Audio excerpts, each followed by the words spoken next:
오늘 앞에서 사회에 모신 분께서 저를 너무 잘 소개를 해주셔서 제가 처음에 이제 여러분들을 저도 처음 만났잖아요. 여기 신동일 전사님은 제가 이제 구면인데 여기 목사님도 오늘 처음 뵙고 그래서 제가 어떤 사람인지를 좀 알아야지 뭔가 교감이 일어나지 않을까 이제 그런 생각이 들어서 제일 먼저 제가 PPT로 제가 저라는 사람이 누구인가가 잠깐 이제 준비를 해봤어요. PPT를 이제 준비를 해주시겠습니까? 네, 저는 조금 전에 말씀드린 대로 오랫동안 대학을 졸업하고 한 31년간 한국 선교계의 그 동원 쪽에 좀 그래도 이제 핵심부에서 좀 여러 일들을 해왔습니다. 그리고 지금 현재는 그 일을 마무리하고 또 그 선교사들과 선교 헌신자들의 어떤 다리가 되려고 하는 그런 멘토링과 또 컨설팅, 코칭, 또 그 궁극적으로는 선교 헌신자들은 선교 단체로 잘 연결되고 또 선교사들은 좀 고민이 있는 그 여러 가지의 이제 상황들이 있잖아요. 이제 그런 일들을 잘 돌파할 수 있도록 돕는 그런 구조로 이제 일을 새로 시작을 했습니다. 그리고 지금 조금 전에 말씀드린 대로 제 4차 로잔 대회가 내년에 있는데요. 이제 로잔 대회는 여러분들이 로잔 대회가 도대체 뭐지? 막 이러시는 분들 괜찮습니다. 잘 모르셔도 되고요.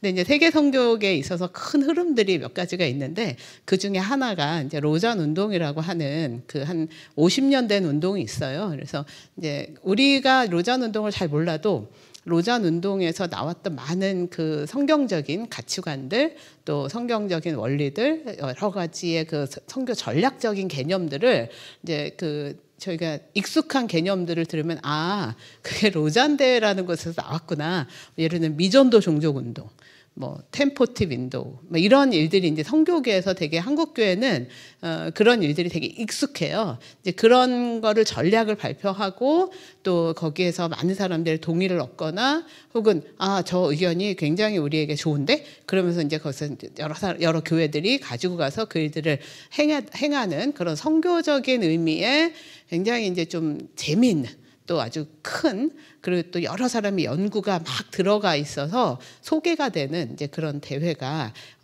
그 한 50년 동안에 3번 정도 열렸는데요. 이제 4번째 대회가 한국에서 열리게 됐어요. 여기서 가까운 송도에서 열리게 됩니다. 이제 그 일들을 제가 그 총괄 기획본부장으로 전체 프로젝트를 기획하고 물론 그 국제본부가 프로그램 세팅을 하지만 한국에서 일어나는 일들의 전체 진행과 또 로잔 대회를 기해서 한국교회에서 조금 일어났으면 좋겠다. 이런 되게 좋은 기회거든요. 그래서 이제 그런 새로운 기도 운동이라든지 또 기도 운동에 걸맞는 한국교회 성도들의 참여, 다양한 컨퍼런스 뭐 이런 일들을 좀 기획하고 섬기는 그런 역할을 합니다. 네, 제 생애에 너무 그 영광스러운 일이죠. 제가 31년 동안 한국교회 청년 학생들을 위해서 선교 단체들과 일을 했다면 지금은 한국 교회의 이제 지역 교회들과 함께 또 국제적인 그런 흐름과 그래서 제가 저희 시어머님한테도 이거는 정말 아무리 너무너무 바쁘지만 가문의 영광입니다. 제가 이게 얘기를 막 할 정도로 너무나 이렇게 그 감사한 그런 시간들을 보내고 있습니다. 예, 저는 4대가 사는 종갓집 맏며느리로 시작했고요. 여기 이제 어르신들이 계셔서 제가 마음을 사는 겁니다. 네, 그 시할머니도 모시고 시부모님 모시고 또 종갓집에서 열심히 또 종갓집 맏며느리로 일을 하다가 지금도 뭐 그렇죠. 이제 그 시어머님하고는 지금 이제 3대가 살고 있는데, 네, 아들은 대학생이고요. 그래서 바쁘지만 또 이제 가정도 이렇게 저희가 건강한 가정으로 섬기려고 노력을 하고 있습니다. 네, 이제 그런 일들을 하는 사람이 여기에서 그 선교의 동역적 관점이라는 얘기를 어떻게 풀어낼까? 여러분들께서 뭐 기대 안 하셔도 돼요. 앞에 하신 분들이 너무 잘하신 분들이 많으니까 뭐 내가 들어주겠다 이런 마음으로 앉아 계셔도 됩니다. 제가 선교의 동역적 관점 이해라는 그 미션 익스포저에서 나와 있는 이제 그 파트너십에 대한 부분은 세계 선교계에서 굉장히 중요한 그 전략이면서도 본질이거든요. 그리고 여러분들이 지금 우간다를 생각하시면서 이제 이 과정을 참석하는 그 자체가 이런 동역적 관점이라는 굉장히 중요한 그 하부 구조 안에서 지금 이렇게 움직이고 있다라고 보셔도 과언은 아니에요. 그런데 제가 오늘 본문을 이제 잡은 게 요한복음 20장 21절인데 예수님께서 부활하신 다음에 이제 제자들에게 나타나서 제일 먼저 평강을 구하시면서 아버지께서 나를 보내신 것처럼 나의 그 성육신의 그런 관점에 아버지께서 나를 보내신 것처럼 나도 너희를 보내노라. 근데 여기에 굉장한 동력의 신비가 담겨 있다고 저는 개인적으로 좀 해석을 해요. 여러분들이 우간다를 지금 아주 구체적으로 선교를 이제 단기 선교를 이제 생각하고 계시고 그 안에 마음을 막 계속 담고 있는 이제 이런 그 상황 안에서 우리가 선교를 한번 조망을 해봅시다. 선교를 조망했을 때 선교하면은 딱 생각나는 게 뭘까요? 선교하면은 생각나는 게 뭐예요, 여러분? 눈물, 희생. 막 선교사님들 막 보면은 너무 애틋하고 막 어떻게 저렇게 할 수 있지. 저도 선교 한국이라는 대회가 이제 한 5,000명, 6,000명 많게는 그리고 또 적게는 한 3,000명 정도의 청년들이 참여를 해서 선교에 막 헌신하고 막 울고 막 이런 일들이 있거든요. 그래서 저는 감격의 눈물은 괜찮지만 뭔가 내가 뭐 좀 더 희생하는 것 같고 또 내가 뭐 하나님께 뭔가 해드리는 것 같고 이건 굉장한 잘못된 인식이다라고 저는 좀 강력하게 얘기를 해요. 제가 조금 전에 말씀드렸던 것처럼 제가 30년이 좀 넘게 하나님의 일들을 섬기게 된 것은 개인적으로는 물리적으로는 포기할 것들도 있죠. 저희 뭐 친구들이 지금 뭐 은행의 부행장도 하고 아직 현장까지는 못 갔지만 굉장히 뭔가를 잘 하고 있어요. 대학교 때 친구들이. 근데 그 친구도 돈도 굉장히 잘 벌고 막 이렇게 했는데 저는 계속 맨날 펀드레이징을 해야 되고 막 이렇게 살아가는 이 상황에서도 전혀 그 일들이 저는 개인적으로 부럽지는 않습니다. 뭐 불편함은 약간 있을 수 있지만 이제 그거 자체가 저의 그 삶에 제가 하나님을 주로 고백한 이후에 주께서 관심을 두시고 그런 일들에 내가 참여할 수 있다는 것 자체가 굉장한 특권이라고 생각을 해요. 하나님은 뭐가 부족해가지고 저 같은 사람한테 이 일들을 하라고 부르신 게 아니라는 거죠. 하나님은 전지전능하시고 모든 일을 할 수 있지만 스스로를 제한하셔서 우리들에게 손을 내미신 겁니다. 손을 내미실 때 제가 여기서 리모트 컨트롤을 막 하는 것처럼 뭔가 이렇게 칩을 꽂아놓고 하나님 맘대로 막 왔다 갔다 하려고 그러는 게 아니라 우리에게 자유의지를 주시고 우리가 기꺼이 하나님이 본인의 능력을 제안하셔서 함께 하자고 이 일들이 얼마나 엄청나고 영광스러운 일인지를 내가 너와 함께 나누고 싶다라고 하신 그 손을 우리가 우리의 의지를 잡아내는 그 특권. 저는 그 하나님께서 우리를 보내신 것, 그 제자들을 보내신 것, 우리를 지금 교회를 만드신 것 자체가 하나님과의 동역으로 우리를 초대하신 굉장히 본질적인 가치가 있다고 생각을 해요. 여러분들이 우간다를 품고 있는 것 자체가 하나님 안에서 치료해야 될 대가들이 있어요. 되게 불편해요. 그리고 내 돈도 넣어야 돼요. 그리고 내가 그 시간을 확보하기 위해서 뭔가 휴가를 낸다거나 뭔가를 포기해야 되는 일들이 있어요. 가면은 여러 사람과 같이 숙소를 써야 돼요. 불편해요. 그런데 내가 거기를 가는 것은 하나님의 부르심 안에서 누구도 누릴 수 없는 그런 놀라운 일들. 아니 왜 거기만 가면 이렇게 마음이 뜨거워지는지 모르겠어요. 여기서는 안 그러면서 막 거기 가면 이제 막 더 해야 될 것 같고 그게 되게 신비롭다는 생각이 듭니다. 그 마음이 여기서도 계속 이어지기를 원하는데요. 그 동역이라는 관점을 이해할 때 이 요한복음 20장 말씀에서 아버지께서 나를 보내신 것 같이 나도 너희를 보내노라 라고 했을 때 우리만 보내신 것이 아니라 성령을 그 안에 함께 우리가 성령 안에서 그 일들을 행하도록 보내셨고 여러분들이 지금 우간다를 생각하시는 그 즉시 정말 이미 하나님께서는 그 안에서 행하실 일들을 이미 계획을 다 끝내 놓으셨죠. 그러나 그 과정 안에 영적인 전쟁이 있습니다. 사단이 그 일들을 기뻐하지 않을 거고요. 그랬을 때 우리가 갖게 되는 물리적인 어려움, 또 재정적인 한계, 혹은 내가 휴가가 잘 안 맞아가지고 계속 그거를 스트럭을 해야 되는 그런 일들, 이런 일들의 소소한 것부터 시작해서 어쩌면은 같이 가려고 한 사람들끼리 막 마음이 안 맞아. 나 저 사람하고 정말 숙소 같이 안 썼으면 좋겠다. 저 사람 안 가면 안 될까? 여기에서부터 일어나는 우리 안의 갈등들, 이런 일들이 있습니다. 없다고 하면서 이렇게 막 너무나 우리는 행복하고 우리는 하나님께서 우리를 천사같이 거의 대부분 거짓말이죠. 힘들어요.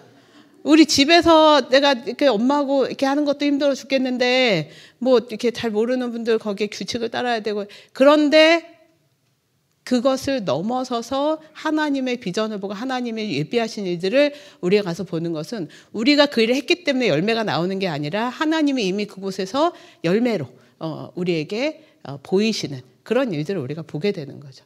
하나님께서는 우리를 그곳에 보내시지만 그냥 막 밀어내는, 절벽 끝으로 밀어내는, 그래서 어떻게 생존 잘 해봐, 이게 아니라는 겁니다. 그 동역이라는 관점은 굉장히 정말 소중한 일인데, 그게 하나님과 우리가 동역을 한다면은 우리가 이 공동체적인 그 십자가의 가치가 있어요.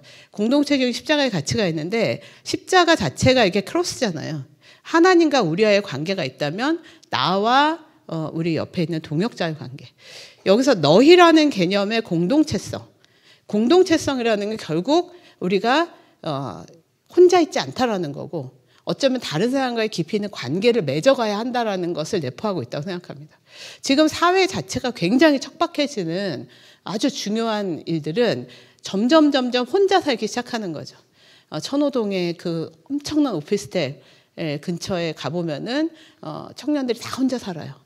열심히 알바해가지고 열심히 그 배달 음식을 시켜 먹고요. 배달 음식을 열심히 먹으면서 그 안에 DNA가 육체적인 DNA가 어떻게 바뀔지 모르겠어요. 여기 주안역에도 보니까 엄청난 오피스텔이 있는데 거기다 청년들이 엄청나더라고요. 다 혼자 살아요. 인구는 뭐 좀 줄어드는 것 같은데 집은 왜 이렇게 계속 부족하지? 집은 계속 부족할 수밖에 없어요. 앞으로도. 왜냐하면 1인 가구가 훨씬 늘어날 거거든요.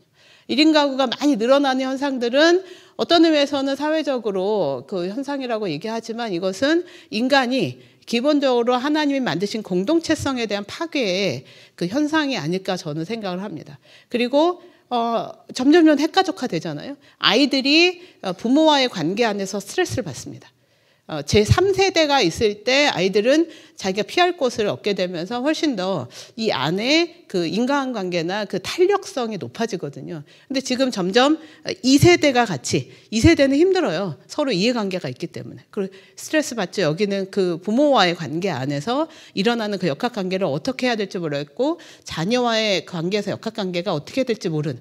그래서 사실은 옛날에는 이제 어린아이를 한 마을이 키운다, 이런 얘기가 있었잖아요. 근데 그 세대가 그 또 가족 구성원이 바뀌면서 사실은 이 동역이라는 가치가 사회적으로도 굉장히 많이 무너져 있고, 또 교회 안에서조차도 이런 동역이라는 가치가 사회 현상을 극복하는 게 아니라 사회 현상에 잠식되는 그런 모습을 보이는 것 같아서 저는 좀 개인적으로는 아쉽습니다. 그러나 여기 예수님께서 우리에게 말씀하신 공동체성, 이 인천제일교회가 어떤 공동체성 안에서 이 선교라는 영역을 이렇게 조명하고, 또 이 일들을 이해하려고 하고 함께 하려고 하고, 자기를 기꺼이 깎아서 다른 사람과 함께 지어져가는 그런 경험을 하게 될 것인가. 이제 이게 주님께서 우리에게 어쩌면은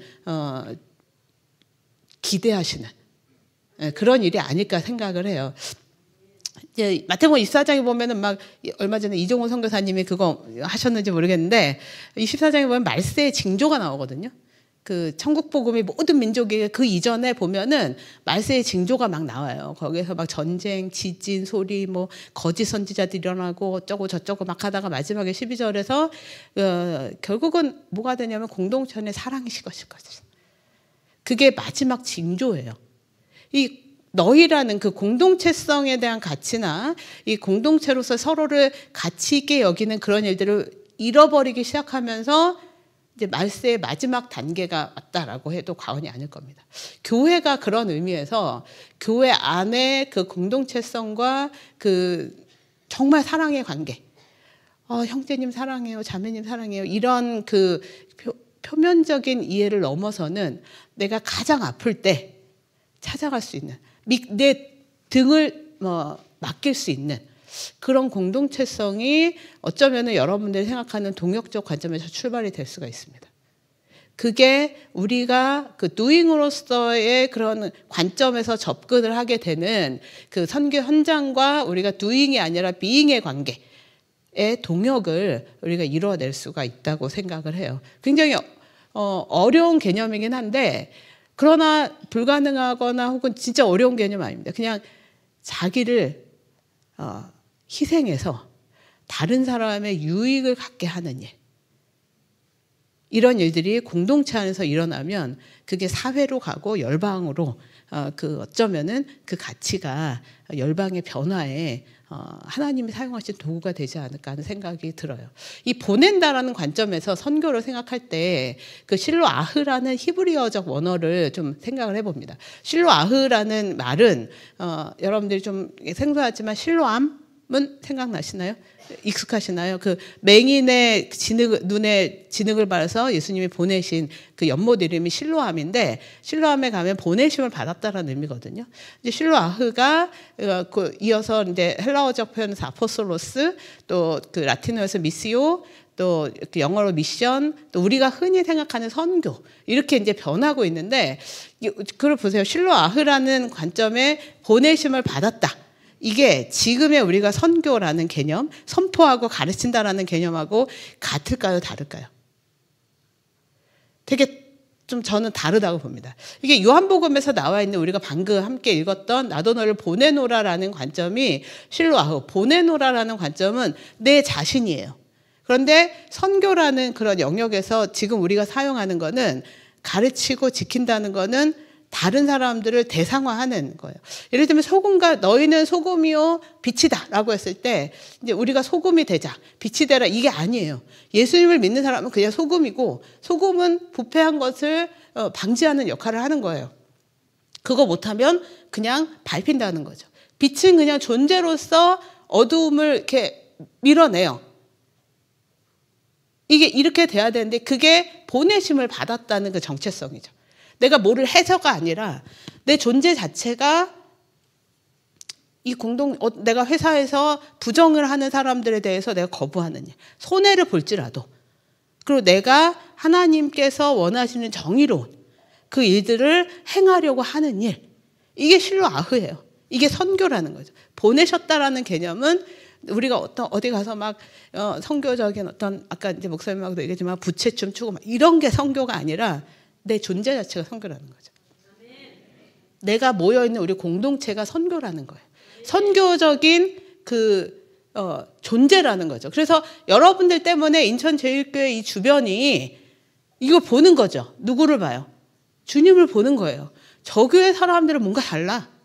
저 교회 사람들 가보면은 왠지 내가 가고 싶어. 이게 1907년에 평양 대부흥운동에서 일어났던 일 중에 하나가 이제 전체적인 역사를 보면은 부흥의 사건이 일어나면요, 가서 막 전도하지 않아도 사람들이 저기 뭔가 다른데, 무슨 일이 있는데, 이렇게 봅니다. 스가랴서 8장에서도 보면은 그런 얘기예요. 유다 사람들이 여호와를 예배하는 것을 온전하게 회복하면은 이방 사람 10명이 유다 사람 한 사람의 옷자락을 붙들고 너희 하나님이 어디 있느냐라고 이야기를 그 하나님을 찾게 된다라는 구절이 나와요. 여러분들이 바로 그 하나님의 보내심을 받은, 그래서 하나님을 드러내도록 하나님이 택하신 그런 사람이, 그것을 우리는 하나님과 동역관계고, 그러면 이 안에 공동체가 어떻게 살아야 됩니까? 서로를 사랑하고 서로를 존중하고 서로의 아픔을 내 아픔으로 여기는, 그게 바로 선교의 출발인 거죠. 실로아흐의 삶이 그런 겁니다. 실로아흐의 삶이 바로 교회의 본질이고, 교회는 굉장히 중요한 가치 중에 하나는 예수님이 요한복음 20장 21절에 얘기했던 것처럼 내가 너희를 세상에 보냈다. 세상에 보내심을 받았는데 세상에 속해 있는데 세상 사람들은 아니에요. 왜 세상으로 보내셨을까요? 아버지께서 나를 보내신 것처럼 이 죄악의 그런 구조 안에서 하나님이 견딜 수 없는 하나님의 정의 때문에 예수님의 그 구속의 역사가 일어났잖아요. 구속의 역사가 이미 일어났는데 그 구속의 역사를 증거할 사람들을 우리에게 맡기신 거예요. 전능하신 하나님이 스스로를 제한하셔서 전도의 미련한 방법을 택하신 거죠. 그래서 하나님이 부족해서 우리가 선교를 하는 게 아니에요. 하나님 우리에게 기회를 주신 거죠. 함께 할 수 있는 기회. 그런데 하나님이 그 일을 먼저 앞서서 행하시는, 그리고 또 그 일이 막혔을 때 성령께서 그 안에서 그 일이 가능하도록 하는. 저는 제가 한 30여 년간 선교계에서 일을 하면서 정말 이렇게 굉장히 어려운 일도 많죠. 또 극복해야 될 일도 많지만 무엇보다 저에게 가장 큰 축복이 된 거는 정말 하나님이 이 역사의 주관자이시구나. 이런 거를 보는 거예요. 이게 뭐가 사람들이 많이 와서 성공한 것도 아니고, 예를 들면 내년에 로잔대가 뭐 엄청나게 잘 됐어요. 이게 막 칭찬을 막 받고 이런 게 저의 관심이 아니라 정말 여기서 보는 거는 정말 내가 믿는 하나님이 가짜가 아니었어. 이거를 발견하는 거예요. 만약에 그게 아니라 이 일을 위해서 우리가 살았으면은 정말 허무하잖아요. 저는 그게 제일 허무한 것 같아요. 뭐를 막 멋지게 만들어내는 게 내 목표가 아니었기 때문에. 그렇게 만들려면 뭐 그냥 밖에 나가서 일하고, 제가 예전에 꿈이 국회의원이었거든요. 그래서 그런 의미에서 잘할 것 같지 않습니까? 네, 나름의 그 정의감을 가지고만 했을 것 같은데, 모르죠. 거기 가면은 제가 아는 분들 보니까 눈빛이 막 이상하게 변하더라고요. 이 교회라는 개념의 그 보내심을 받았다는 이 공동체성, 이제 이 안에서의 온전한 회복이 하나님의 선교의 출발이고, 하나님의 선교의 하나님과의 동역 관계의 신비를 우리가 이해할 수 있는 그런 단어가 아닐까 생각이 들어요. 세상에 보내심을 받은, 우리를 위해서, 우리 안에 깊은 사랑이 있지만 우리끼리만 하지 않는 것, 우리 안에 그 넘쳐나는 깊은 사랑이 세상을 풍요롭게 하는 것, 세상의 구속의 은혜로 그들을 이 안으로 견인하는, 이 안이라는 거는 이 교회를 가득 채우는 게 아니라 하나님을 예배하는 자라는 개념이에요. 그래서 여러분들이 우간다로 가서 그분들이 회심하거나 뭐 이런 일이 있으면 여기로 데리고 올 거 아니잖아요. 거기서 하나님을 예배하게 하는 거잖아요. 그죠? 사실은 여러분, 우간다가 굉장히 어메이징한 나라예요. 거기가 에이즈가 한 25% 인구에. 근데 교회가 거기에서 놀라운 영적인 부흥을 합니다. 각성을 해요. 그래서 지금 교회가 그 일 이후에 막 에이즈 환자가 기도하면서 그냥 나은 역사도 막 보고가 되고 있고요. 그래서 지난 20년간 에이즈 환자가 전체 10%로 줄었어요. 그래도 여전히 많은데, 우간다의 교회가 굉장합니다. 영적으로 아주 깨어있고, 깨어있으려고 노력하고 그게 기도를 통해서 깨어있는데, 국가하고 막 연대해가지고 열심히 그 일들을 하고 있는, 굉장히 여러분들이 가셔서 우간다 교회를 정말 이렇게 존중하고 격려하고, 그리고 우리도 배우고 싶다, 이제 그렇게 마음을 가지시면 어떨까 싶어요. 그들 우리의 도움이 필요한 게 아니거든요. 물질적으로는 조금 부족할 수는 있지만 하나님께서 그 안에서도 역사하시는 일들이 정말 놀라운 일이 되게 많아요. 그런 것처럼 우리는 세상을, 교회 자체가 우리끼리의 그런 개토를 만드는 게 아니라 세상의 소망이 빛이 되는.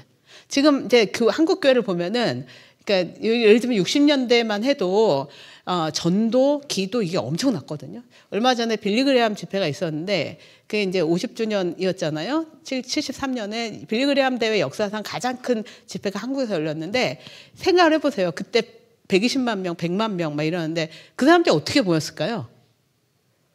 엄청나게 홍보해서, 그때 유튜브도 없었는데 뭐 어떻게 홍보했을까요? 그 빌리그레함이 너무 유명해서? 아니에요. 빌리그레함이 어느 정도 유명한 분이긴 했지만 대부분 지도자들이 알았지 성도들이 알 수가 없어요. 시골에서 누가 빌리그레함이 누군지 알고 그 얘기를 얻고 올라오겠어요.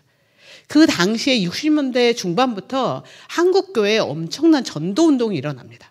전도운동이 일어나고, 전도를 하기 위해서 기도운동이 일어나고, 이런 교회 안에 이미 그 그라운드가 막 형성이 되는 과정에서 빌리그레함 목사님이 한국에서 집회를 한다. 이래서 모든 목사님들 함께 연대해서 목사님들끼리 연대하고, 그러니까 성도들이 어떻게 돼요? 뭔가 우리가 다 같이 모여야 되는 그때가 됐나 봐. 여의도에 그렇게 모이는 거예요. 여러분, 하나님께서는 사람을 통해서 일하시는 게 아니라 하나님을 향한 열망 있는 그런 운동을 통해서 일하시거든요. 그게 세상에 영향을 미쳐요. 여러분들 안에 어떤 열망으로 이 일들이 갈지 모르겠어요. 그러면 한국 교회가 그 당시에는 굉장히 호감이 있었거든요. 근데 이제 80년대 넘어오면서 약간 비호감으로 되다가 2000년대 이제 중반에 가면서 이제 안티로 변하다가 지금은 혐오해요. 우리가 세상을 위해서 존재하는 교회가 혐오의 대상이라는 거죠. 왜 그럴까요? 여러 가지 이유가 있겠지만 저는 세상이 외친다고 생각합니다. 너네라도 좀 잘해줘. 그나마 기대했는데 왜 교회 가는 것이 교회 가서 아픈 사람들이 왜 교회에 계속 못 가지? 사업에 실패하면 왜 교회를 빠져나오지? 왜 가난한 성도가 생기지? 이런 걸 세상이 다 보고 있는 거예요. 사랑한다며.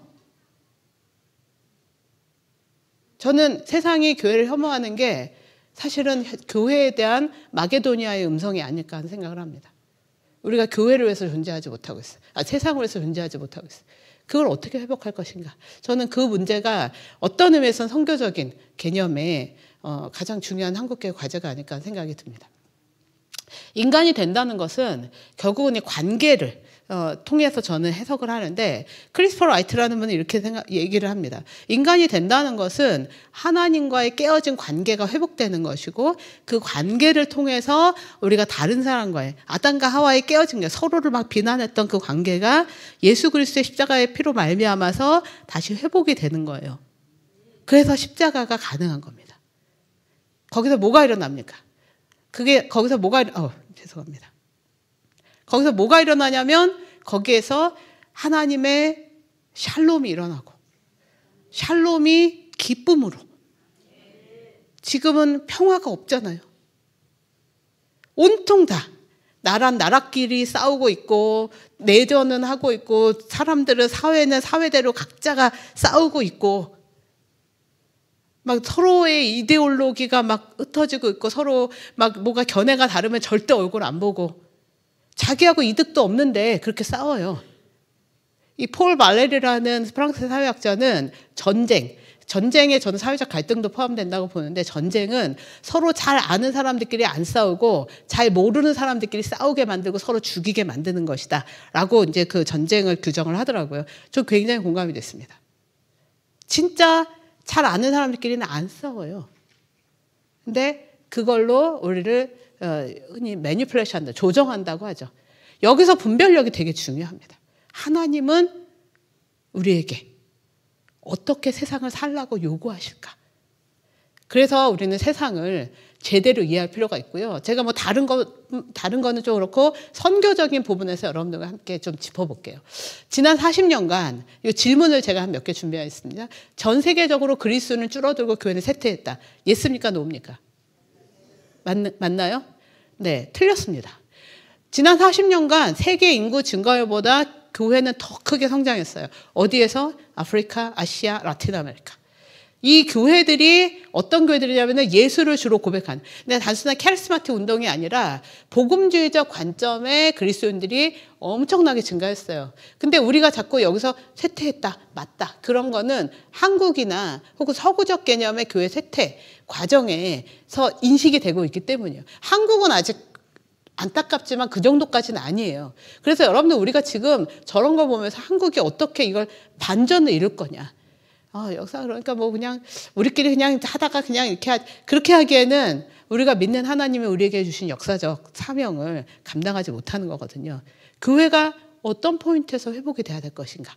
저는 한국교회 하나님이 여전히 기대하신다고 생각합니다. 줄어드는 게 문제가 아니에요. 우리가 하나님 앞에서 어떻게, 이스라엘 백성이 포로에서도 돌아와서도 이방 사람들에게 하나님을 증거하잖아요. 증거할 수 있다고 하나님이 말씀하시잖아요. 어떤 지침? 너희가 나를 온전하게 예배할 때, 너희가 기쁨을 온전하게 누릴 때, 나에게서 찾을 때 이방 사람들이 원심력이, 이렇게 구심력이 돼버리는 거예요. 우리 지금 선교는 원심력에서 밖으로 나가는 걸 생각하는데, 구심력의 측면에서 이 사회에 우리가 책임이 있는 거예요. 그런 면에서 한국교회가 다시 일어나기 시작했다. 이런 일들을 우리가 좀, 저는 그런 거룩한 야망은 필요하지 않을까 생각이 듭니다. 그러면 우리나라의 무슬림, 여기에 보면 이제 외국인들도 꽤 많이 보이시는 지역이죠. 무슬림들이 우리나라를 이슬람화하기 위해서 전략적으로 이주한다. 맞습니까? 틀립니까? 맞습니까? 이건 맞다고 얘기하기는 좀 어려워요.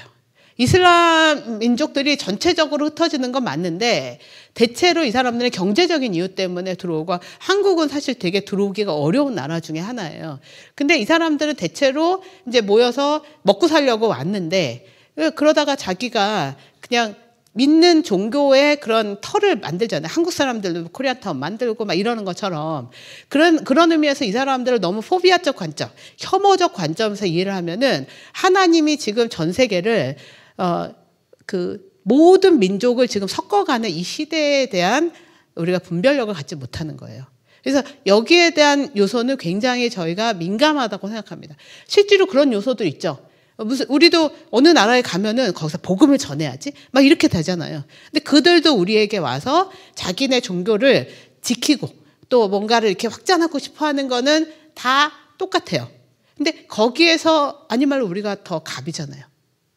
그러면 교회가 이들에게 정말 그 같이 무슬림들이 같이 쇼핑하면서도 내가 이 사람들이 헤맬 때 도와주면서 내가 그들을 친절하게 대해줄 때 또 그들에게 그들의 마음을 어떻게 살 수 있는지가 조금 우리에게 새로운 그 하나님이 우리에게 걸어갈 길을 좀 주시는 것이 아닐까 하는 생각을 해봅니다. 이런 부분들이 있고요. 또 세 번째로 해외 선교사들이 있는데 전체적으로 숫자가 줄어들고 있다. 맞습니까? 이제 대답을 안 하시네요. 틀릴까봐. 괜찮아요. 틀려서 여러분들 뭐 어디 이렇게 제가 막 벌 주고 그런 거 아닙니다. 네. 다 A를 드리겠습니다. 네. 전체적으로 감소는 안 하고 있고요. 아직까지는. 근데 곧 감소할 겁니다. 왜냐하면 은퇴 선교사들이 늘어난다고 하는데 은퇴 안 하면 되죠. 뭐 막 그러다가 저희가 하는데 증가는 굉장히 소폭으로 이제 증가율이 떨어졌고 아직은 마이너스는 아니에요. 그러나 이제 우리한테 굉장히 큰 숙제가 있죠. 지금 한국 선교사들이 한 비공식적으로는 3만 명, 또 공식적으로는 2만 2천에서 3천 요 정도가 있는데 이건 앞으로는 큰 숙제입니다. 그러나 또 우리가 뭐 숫자로 하나님이 일하시지 않거든요.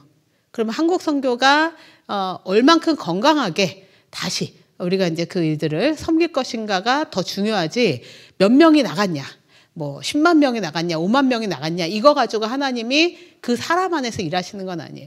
어떤 사람인가 이게 중요하죠. 네, 저는 그래서 사실 별로 걱정 안 합니다. 그래서 선교사님들 맨날 걱정하면서 저보고 청년들이 헌신 안 해요. 여기 청년들 되게 많아서 너무 반가운데 청년들 헌신 안 해서 어떻게 말해서 그냥 선교사님 우리나 잘해요. 예, 우리가 잘하면 돼요. 지금 있는 사람들은 남의 거 걱정할 필요가 없어요. 왜냐하면 하나님께서 부르시는 일들은 누굴 보고 따라가는 게 아니라 하나님이 그를 움직이셔서 쓰시고자 하면 요나처럼도 쓰시고 또 바울처럼도 쓰시고 아브라함처럼도 쓰시거든요. 근데 다만 그 앞서간 사람들이 이 사람들의 길을 막으면 안 된다는 저는 그런 생각을 해요. 그래서 이렇게 너무 이렇게 저도 이제 굉장히 오래됐기 때문에 농담 반 진담 반 선교적 마일리지는 좀 있는데 나이는 그분들보다 좀 어리지만 근데 우리가 너무 과도한 걱정은 의미가 없습니다. 그 시대에 주신 하나님의 역사의 무게는 그 시대의 사람들이 잘 감당할 것이니 우리는 우리 일을 잘 합시다. 저는 좀 약간 그런 입장이에요. 이제 그런 면에서 한국 선교사가 감소하기 시작했다. 이런 징조나 또 뭐 다가오더라도 너무 그것 때문에 막 어떡하지? 이렇게 할 필요 없고 그러면 우리가 지금 어떻게 일당백을 할까? 예. 뭐 100명이 줄었어? 그러면 내가 100명 역할을 해야 되겠네? 뭐 이런 그 시대의 새로운 길을 여는 사람들이 일어났으면 좋겠습니다. 네. 통일. 우리가 통일 막 이런 거. 통일은 대박이다. 또 어떤 분이 이런 얘기를 했었죠? 대박일까요? 예스. 또 있고. 아무도 몰라요. 통일이 대박일지 쪽박일지는 아무도 모릅니다. 통일이 주는 되게 중요한 의미가 있어요. 한반도가 굉장히 이제 그 충돌 위험 지역이기도 하고 그래서 여러분들 우리가 이 땅에 하나님이 정말 평화를 주시도록 기도를 해야 돼요. 절대 딴 데 보면 알죠. 일단은 붙었다 하면 다 망합니다.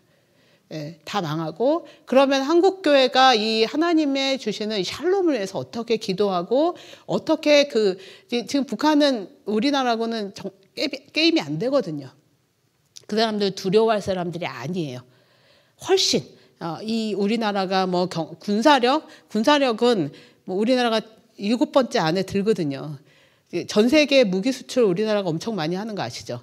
네, 근데 그거 되게 비극이에요. 우리나라가 무기 수출해서 돈을 많이 벌지만 그 무기가 어떻게 해요? 다른 사람들의 피와 바뀌어지는 거예요. 그래서 정말 돈을 번다는 게 어떤 의미일까를 생각을 안 할 수가 없습니다. 근데 그게 다시 우리한테 올 수도 있어요.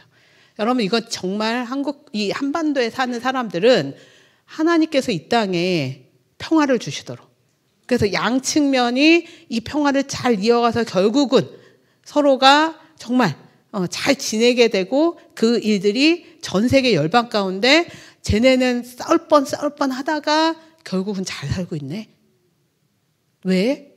교회가 기도를 했대. 교회가 그 일의 평화의 다리가 됐대. 교회가 어떤 형태로든 저들을 품으려고 노력을 했대. 이런 일들이 열방에 메시지를 줄 겁니다. 그게 대박이죠. 근데 그게 반대면은 쪽박입니다. 한국 내 거주하는 외국인 비율은 미국 내 거주하는 아시아인들이 뭐 중국, 일본, 한국, 필리핀, 기타 등등의 미국에 거주하는 아시아인들이 한 5% 정도 된대요. 미국 국민의. 자, 그러면 한국에 거주하는 외국인 비율이 5%일까요? 아니면 아닐까요? 잘 모르시겠습니까? 네. 얼마 전에 정부 차원에서 발표를 했어요. 5%가 넘어가면은 다문화 국가거든요. 우리나라가 2024년부터 다문화로 들어간다. 자, 5%가 됩니다. 지금은 한 5,100만 명 정도의 한국에 그 국민들이 있는데 조금씩 줄어가고 있죠. 이제 뭐 출생률과 뭐 사망률 이런 것 때문에. 근데 결국은 이제 한국에서 2030년까지 약 500만 명, 즉 인구의 10%를 외국인으로 채우려고 하는 인구 정책을 가지고 있어요. 지금 250만이 넘었습니다. 내년에 넘을 거예요. 이건 한 이제 3개월에서 6개월 이상 거주하는 사람들을 전제를 하고 있는데, 법무부에서 통계를 이제 저희가 여러분들이 선교에 관심 있으신 분들은 법무부 혹은 이런 데서 다 통계 같은 것도 열심히 보셔도 돼요. 거기서 보면은 우리나라에 들어오는 사람들이 한국 선교사가 나가 있는 그 나라가 한 170개국 내외로 왔다 갔다 하거든요. 우리나라에 외국인들이 들어오는 그 나라의 숫자가 170개국이 왔다 갔다 합니다. 이게 우리가 하나님이 어떤 의미에서 우리가 이런 상황들을 보게 하실까요? 이미 한국이 그런 의미에서는 상당히 이 선교적인 부분에 새로운 그 과제를 우리가 보게 한다. 이렇게 해서 국내에서 외국인 사역들도 많이 좋아지고는 있지만 그게 저는 훨씬 더 전략적이 돼야 된다고 생각을 해요. 근데 98년 정도부터 저희가 이제 저도 그 선교학에서 일하면서 많은 전략회의를 하면서 이게 선교사들이 외국인 사역을 위해서 한국에 들어와 줘야 되는데 한국에서만 계신 분들은 잘 하시지만 또 나름대로 한계가 있거든요. 그래서 저는 한국 선교사 10% 정도는 한국에 들어와야 된다. 다시 그 사역을 위해서 막 그러고 있는데 들어오면 후원 다 끊긴다. 뭐 이래가지고 막 왔다 갔다 했어요. 근데 지금은 조금 더 나아졌지만 선교사들이 한국이 너무 힘드니까 사실 한국 되게 살기 힘들잖아요. 근데 선교지가 더 낫다. 막 이런 분들도 많이 계신데 뭐 장단점이 있어요. 근데 그런 면에서 한국에 지금 점점 외국인들이 늘어나는 것과 한국의 선교적인 그런 개념을 이해하려는 분들이 이 상황을 잘 주시할 필요가 있습니다. 선교적 교회는 한국인들이 선교를 많이 하는 교회가 아니라 여기가 다양한 민족들이 이거 안 끼고도 목사님의 설교를 듣고 잘 안 들리지만 뭐 우리도 뭐 한국말로 들어도 잘 기억 못 하잖아요. 예. 목사님 설교는 잘 기억하시겠지만 가끔 막 나가면서 막 잊어버리고 그러잖아요. 근데 외국인들도 굳이 여기 예배를 같이 참여하게 하는 이 인천제일교회가 그런 하나님의 인터내셔널 처치, 지구촌 교회가 되게 하는 일들, 뭐 이런 것들도 선교적으로 여러분들 한번 꿈꿔 보실 수도 있습니다. 선교적이라는 거는 그런 전체적인 정체성에 있어서 되게 중요하지만 또 하나는 현상적으로 봤을 때도 그런 일들을 우리가 거부감 없이 그 일을 여는 일들이 되게 필요해요. 이제 어떤 대학교 앞에 교회가 있는데 대학교 앞에 교회에서 카페를 하거든요. 카페를 하는데 이제 어떤 그 대학교 학생이 무슬림 여성 아이하고 친구가 되면서 이제 얘를 그래도 복음을 전하려고 이제 막 카페 가서 같이 얘기하자 막 친구처럼 지내다가 교회 카페를 들어갔대요.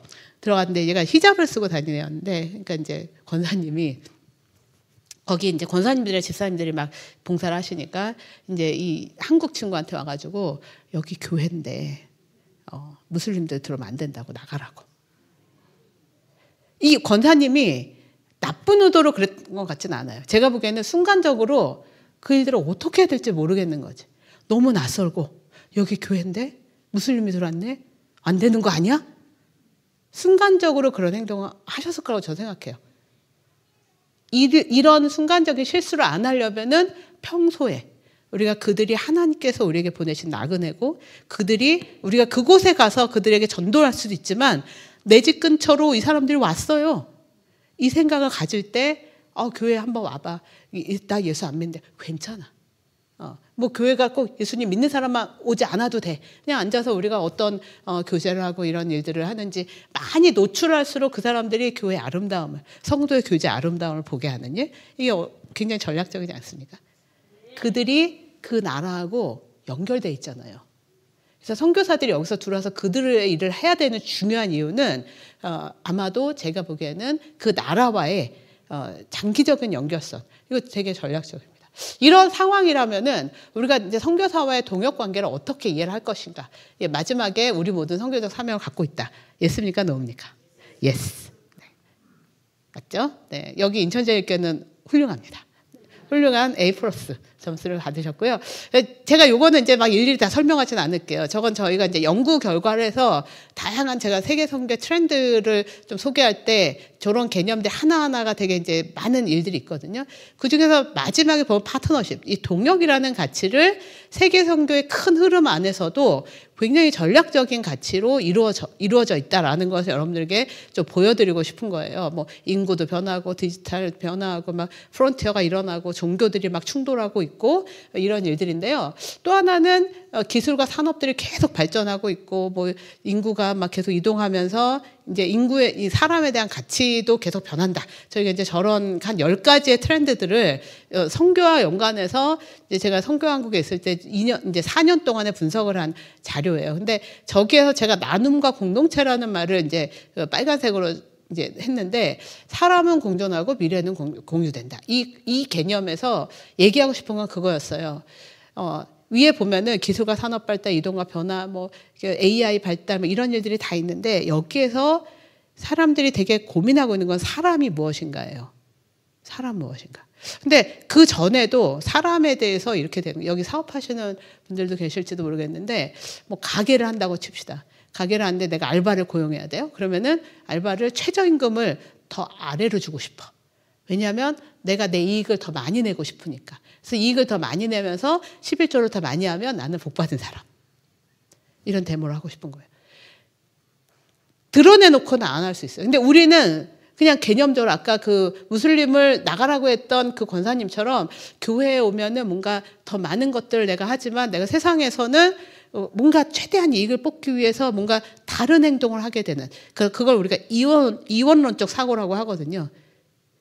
그 안에서 일어나는 게 인간에서 지금 점점 전 세계가 변해가고 있는 것 중에 굉장히 중요한 건 인간이 인간으로 안 보이는 거예요.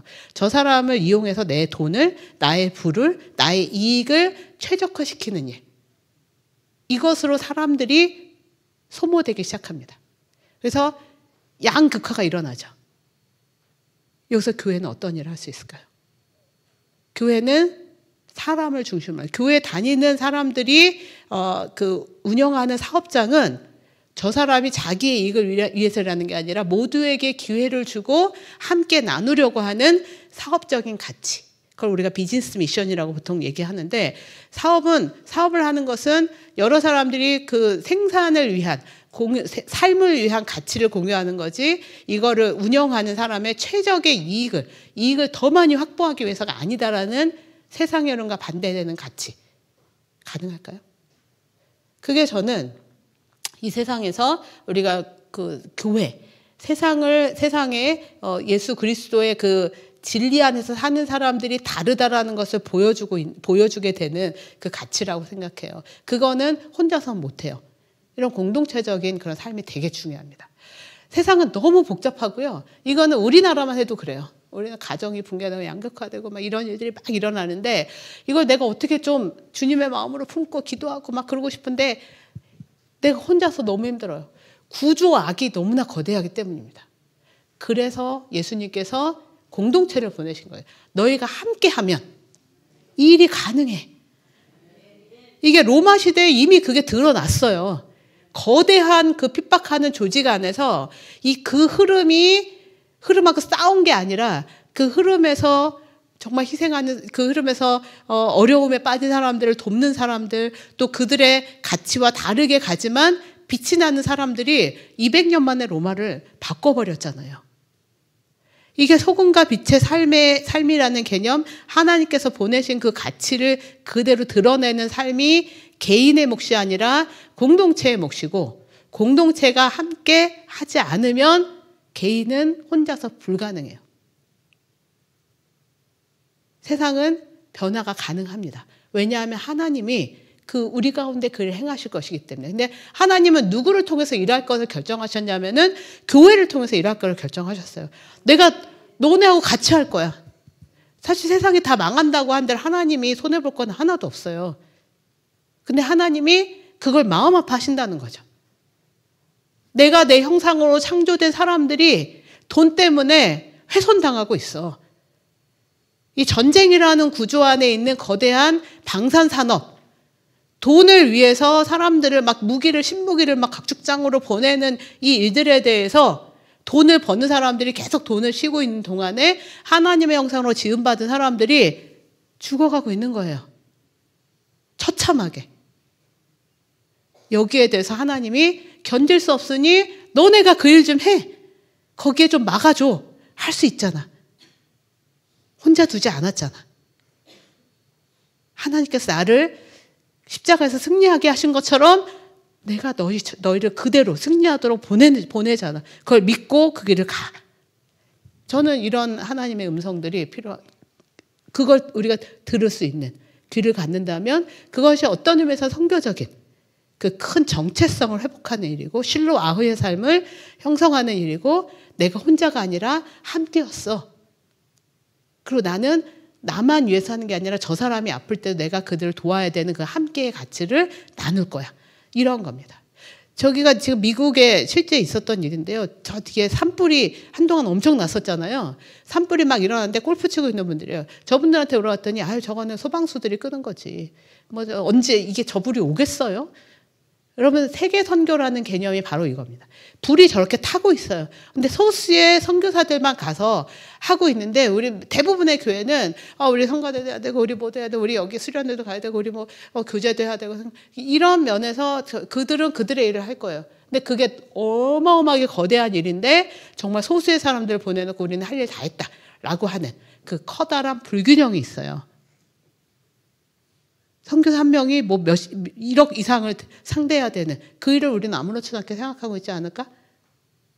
그래서 여러분들이 지금 우간다를 품게 되고 그 일들에 대해서 마음을 나누기 시작하는 일들이 저렇게 한두 명이 이제 가기 시작하는 거죠. 함께 불 끌어. 불 끄는 사람들에게 물을 주러 가는 거죠. 물도 공급해주고 이런 일들이 저는 동역의 큰 흐름입니다. 남의 일이라고 생각하면 동역이 일어나지 않죠. 코끼리를 여러 사람들이 만질 때 자기가 만진 것만 코끼리라고 얘기하면 코끼리가 안 나오잖아요. 우리는 하나님을 알 수가 없어요. 하나님의 그 크신 하나님을 전체를 알 수가 없어. 그래서 다양한 사람들이 경험한 하나님을 이렇게 같이 나누고 또 그 하나님을 예배하고 그 하나님이 하나님이 저렇게도 역사하시는구나. 하나님이 저 사람 안에서는 저렇게 역사하시는구나. 내 안에서는 이렇게 역사하시는구나. 이렇게 해서 하나의 복음을 만들어가는 겁니다. 혼자서는 알 수 없거든요. 혼자 담을 수도 없어요. 하나님. 또 우리라고 해도 다 알 수가 없어요. 그런 거대하신 그 큰 하나님의 역사를 함께 여러분들이 혼자만 갖고 있지 말고 자꾸 나누고 또 그 안에서 하나님의 그 코끼리 다리가 이렇게 코끼리가 이렇게 기둥이었네? 아니야. 코끼리 이렇게 뱀처럼 꾸물고 그래 한번 같이 맞춰볼까? 그러면 이런 요소도 있구나. 이렇게 알게 되는 거죠. 여기 보면 이렇게 되는 거죠. 동역이랑 같이 이런 거예요. 혹시 여기 이게 뭔지 아십니까? 어벤져스란 영화잖아요. 세상에서도 영웅들이 혼자서 이제 일을 못해요. 옛날에는 헐크만 나와서 막 세상을 구했는데 지금은 헐크 혼자서도 안 돼. 그래서 어벤져스 그 아이언맨도 부르고 캣우먼도 부르고 또 저 사람들 다 불러가지고 같이 연합해서 우리가 세상을 구하자. 세상도 그런 가치를 보여주고 있어요. 그러면 교회, 선교, 또 교회의 그 사회적 삶 혼자 못합니다. 인천제일교회가 옆에 있는 교회하고 연대해야 되고요. 또 이 안에서 우리가 일어나야 되는 일들이 저기 잠깐 깨졌지만 교회가 내 지역사회에서 계속 지역사회에서 경쟁자인데 이 생각이 아니라 이 생각이 많잖아요. 그걸 어떻게 깨서 우리가 그 함께 이 지역사회를 위해서 할 것인가. 또 선교단체들끼리 교회와 선교단체가 또 서구와 비서구가 또 여기 선교지와 또 교회 그 선교지가 아닌 교회들과 선교사를 파송한 선교사와 또 선교사를 파송한 교회와 이런 그 연대 그 동역 의식이 어우러지면 사실은 하나님의 나라가 정말 우리가 죽기 전에 만날 수 있지 않을까. 근데 이게 참 어려워요. 저도 연합운동, 제가 선교한국이 46개 교회와 단체가 연합되어 있는 조직이어서 하면은 연합은 너무너무 좋아해요, 다들. 너무 아름답다. 막 연합운동 얼마나 고생하세요. 연합운동 막 이렇게 하는데 실제로 그 안에서는 너무 치열하고요. 너무 어렵고 맨날 깨지고 맨날 힘들고 그래요. 함께 연합한다는 거는 정말 이렇게 저는 지금도 계속 그런 일을 하고 있지만 그냥 안 하고 싶어요. 너무 피곤하거든요. 그래서 제가 오늘 아침에 이제 나오면서 저희 어머님한테, 시어머님한테, 제가 진짜 우리 집안은 다 흑발인데 저 자꾸만 흰머리가 자꾸 생기나 몰라요. 막 여기서 투덜투덜거리고 나왔는데 너무 이렇게 스트레스 받는 일이 많습니다. 그 저도 틀릴 때가 있고, 옳다고 생각하는 길들에서 막 싸울 때도 있고, 그래서 이 파트너십은 우리가 끝날까지 완전한 파트너십은 없다. 우리는 항상 우리가 죄성을 가지고 있기 때문에 날마다 하나님 앞에서 그걸 계속 정말 조명하고 내가 얼마나 그에 부적합한 사람인지를 고백하고 저 사람이 나보다 나을 거야. 이런 남을 내가 나보다 낫게 여기는 기독교적 본질에 입각한다면은 교회 안에서 연대가 될 거예요. 교회 안에서 당회하실 때 혹은 뭐 여전도회 할 때 여성교회 할 때 뭐 사실 의견이 다 다르잖아요.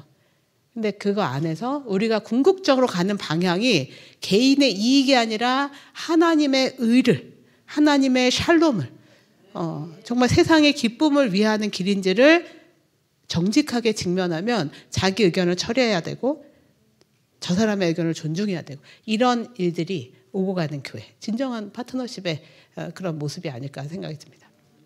저는 여러분들이 이제 이런 거는 간단하게 보시죠. 선교사들을 볼 때 후원자하고 동역자가 좀 달라요. 후원자가 그 동역자는 아니거든요. 후원자는 동역자 안에 들어가지만 후원자 안에 동역자가 들어가지 않습니다. 우리는 동역자가 필요해요. 뭐 예를 들면 선교사가 뭐 여러 가지 면에서 후원자보다 이제 자기의 어떤 이해관계를 가지고 제대로 나누고 있나. 이제 이런 것들을 제가 저런 다이어그램으로 만들어 봤는데, 저건 제가 만든 거 아닙니다.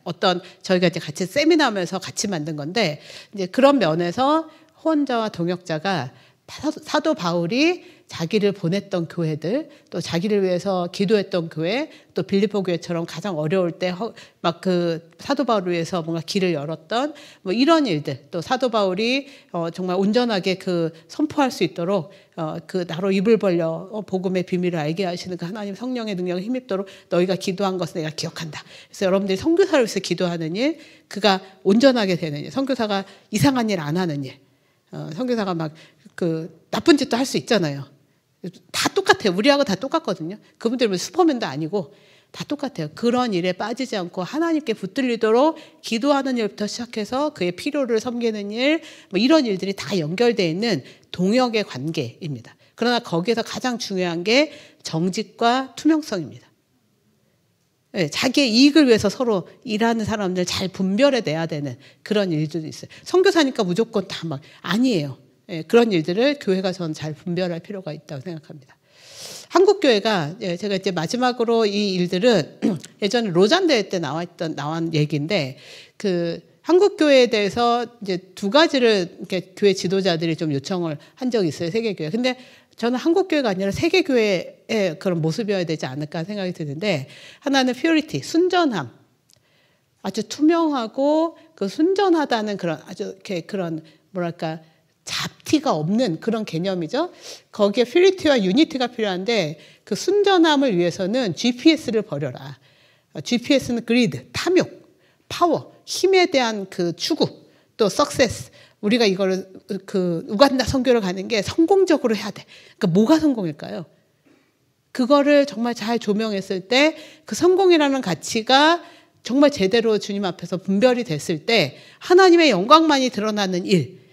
관념적인 표현이 아니라 관용적인 표현이 아니라 정말 그게 무엇일까를 생각했을 때 우리가 좀 하나님께서 우리를 사용하시는 그런 도구로서 그 우리가 드려지지 않을까. 지저분한 도구는 정말 너무 창피하잖아요. 하나님이 그런 걸로 쓰시지 않았으면 좋겠고 전 한국교회가 그런 의미에서 새로운 전기를 마련했으면 좋겠습니다. 이게 그 세계의 선교와 세계 변혁을 위한 역사는 후퇴하지 않을 거예요. 근데 조나단 에드워즈라는 분이 선교와 변혁이 일어나는 가장 초기 단계에 기도가 있다고 하셨어요. 그리고 기도는 이게 세계 선교 역사를 쭉 훑어보니까 저런 현상으로 세계를 이제 구분을 했는데, 요거죠. 여러분들이 그 우간다를 위해서 준비할 때 서너 명이 모여서 항상 기도하는 거죠. 뭐를 위해서? 우리가 우간다 선교가 잘 되도록. 이것뿐만 아니라 이게 우간다의 교회를 우리가 볼 수 있도록, 우간다의 그런 하나님이, 우간다 교회가 아프리카를 위해서 선교적인 교두보로 되게 중요해요. 그리고 가능성이 되게 많거든요. 그래서 우간다를 위해서 여러분들이 한번 잘 찾아보고, 이제 그 나라를 세계교도정보나 이런 데 보면 잘 나와 있어요. 보고 그 교회를 위해서 기도하고, 하나님이 우리 안에 서로 만남의 기쁨을 허락하시도록 기도하고, 또 이게 인천제일교회 안에, 또 인천제일교회를 통해서 저 옆교회 안에, 인천 이 남동 지역 안에 하나님이 하실 일들을 우리가 계속 기도하자. 수시로. 이런 작은 공동체 기도가 다 모였을 때 하나님께서 거기를 통해서 교회의 리바이벌, 정말 각성을, 정말 하나님 앞에서 우리가 너무 은혜를 입은 특권을 가진 사람이구나. 하나님과 동역이 이렇게 멋질 수가 있나. 내가 저 사람도 나를 하나님께서 보내주신 동역자로 생각해야지. 그랬을 때 선교사들이 나의 동역자고 내가 그들을 서포트해야 되는 사람이다. 이런 것들을 알게 되는 거죠. 거기 촉진이 일어나는 겁니다. 저는 기도를 통해서 일어났으면 좋겠고요. 인천제일교회가 그런 하나님과의 그런 정말 협력, 동역을 멋지게 행하는, 예배하는 공동체가 되고, 이 안에서 기도하는 공동체가 되고, 세상으로 파송하는 공동체. 교회에 들어와서 교회가 아니라, 어떤 교회 비디오가 이래요. 우리 교회는, 근데 갑자기 우리 교회는 하면 뭐가 나올까요? 십자가, 또 담임 목사님? 이게 아니라 우리 교회는 했는데, 막 아침에 막 지하철로 뛰어가면서 출근하는 성도님, 그리고 또 집에서 아이들 학교 보내느라고 막 설거지하면서 막 밥하면서 이런 주부 집사님, 또 학교에 가서 막 열심히 공부하는, 캠퍼스에 막 가가지고 막 공부, 막 자기 전공 공부 열심히 하는 이 학생, 또 직장에 가서 막 열심히 일하는 이분들이 우리의 교회입니다. 어떤 교회 비디오가 실제로 그랬어요. 여러분들이 세상으로 이곳에 와서 하나님을 예배하지만 우리의 터는 세상에 보내신 바들, 그곳에서 파송된 사람으로서 날마다 파송되고 그 안에서 삶으로 주님을 드러내는, 저 사람 뭔가 달라, 빛이야, 소금이야, 이거를 드러내면은 그것이 바로 예배자거든요. 그런 제일교회가 되기를 원하고, 하나님께서 여러분들을 정말 동역자로 여기시고, 우간다의 선교사님이 여러분들 생각하면 너무나 기쁜, 너무나 풍요로운, 그래서 정말 잘해야지 이런 마음이 들게끔 하는 그런 아름다운 동역이 일어나기를 저도 같이 기도하고 기대하겠습니다. 감사합니다. 잠깐 함께 우리 기도할까요? 정말 주님께서 우리처럼 부족한 사람들을 세우신 이 놀라운 은혜를 우리가 감사하면서, 잠깐 하나님 저를 사용해 주십시오. 제가 정말 하나님과 동역하기를, 하나님의 손을 잡기를 원합니다. 저를 하나님의 동역자로 세우실 그 부르심, 내가 옆에 있는 분들을 손잡고, 옆에 있는 분들하고 같이 손잡고, 나의 동역자, 이 소중한 동역자 우리 함께 합시다. 이런 같이 잠깐 기도하고 제가 마무리하고 기도하고 마치겠습니다.